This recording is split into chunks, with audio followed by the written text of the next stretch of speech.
Case में chairman PTI और शाह महमूद कुरैशी की दरख्वास्त जमानत खारिज कर दी गई है। जज अबुल हसनात मोहम्मद जुल्करनैन ने फैसला महफूज किया था और अब ये फैसला सुना दिया गया है। जी हाँ, अपने नाज़रीन को बता रहे हैं, साइफर केस में चेयरमैन पीटीआई और शाह महमूद कुरैशी की दरख्वास्त जमानत खारिज कर दी गई है।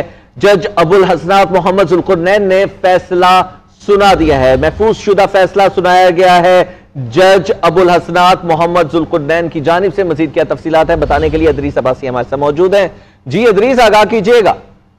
जी देखिए, वजूहात क्या है, जमानत जो मुस्तरद की गई है उसके बारे में जो है वो तफसीली फैसला जो जारी किया जाएगा अदालत की जानिब से उसमें लिखा जाएगा। ताहम अदालत ने चेयरमैन पीटीआई और शाह महमूद कुरैशी की जो साइफर केस में जमानत थी उसको मुस्तरद कर दिया है। आज तकरीबन 9 बजे जो है वो इस समाअत का आगाज हुआ और उसके बाद 10:15 बजे तक वक्फा किया गया प्रोसिक्यूशन की अदम मौजूदगी पे, और 10:15 बजे से लेके तकरीबन जो है वो 2 बजे तक जो है वो 2:15 बजे तक दलाइल जो है वो दिए जाते रहे और फिर अदालत ने फैसला महफूज किया। और अब अदालत ने महफूज शुदा फैसला सुनाते हुए चेयरमैन पीटीआई और शाह महमूद कुरैशी की जमानत जो है वो मुस्तरद कर दी है। अदालत के ऑफिशियल सीक्रेट एक्ट अदालत के जज जो थे, जज अबुल हसनात जुल्करनैन, उन्होंने जो है वो फैसला महफूज किया था और अब फैसला सुनाते हुए चेयरमैन पीटीआई और शाह महमूद कुरैशी की जमानत जो है वो मुस्तरद कर दी है। यकीनन एक ये बहुत बड़ा फैसला जो है वो अदालत ने दिया है। आज पहले जो है वो जमानत पर जो है वो दलाइल नहीं हो सके, 1 हफ्ता जो है वो जज अबुल हसनात छुट्टी पर गए। उसके बाद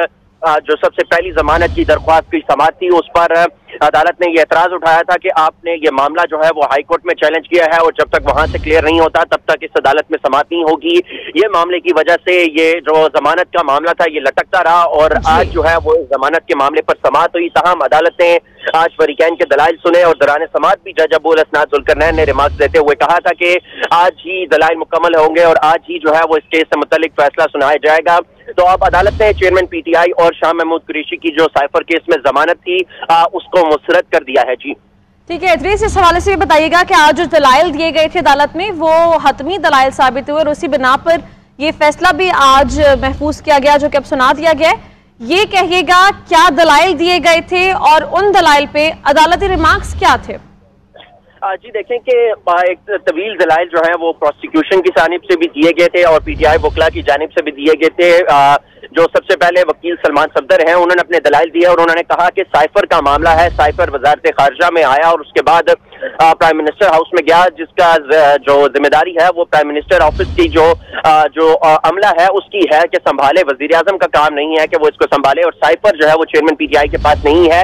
और उसके अलावा जो दीगर वकला थे उन्होंने भी यही कहा। तहम दौरान समाअत जो जज अबुल हसनात जुल्करनैन थे उन्होंने जो है वो 2 सवालात जो है वो उठाए थे। उन्होंने कहा कि सेक्शन 3 और सेक्शन 5 जो है वो उस पर अदालत को मुतमईन करें कि क्या वो इस पर लागू होता है या नहीं होता, एक ये सवाल किया गया था। और दूसरा अदालत ने सवाल किया कि साइफर जो है वो 4 इदारों के पास जो है वो जाता है, तो साइफर इस वक्त है तो है कहां पर, ये अदालत की तरफ से जो है वो पीटीआई वकला से सवाल किया गया था कि इस पर अदालत को मुतमईन किया जाए। तहम अदालत में इस हवाले से जो है वो जो दलाइल मांगे गए थे और पीटीआई वकला ने भी अपने दलाइल दिए और जो प्रोसिक्यूशन की जब बारी आई तो उस टाइम जो समाअत थी वो इन कैमरा कर गई थी और उस पर जो और इसी बिना पर ये फैसला किया गया। बहुत शुक्रिया अदरीस।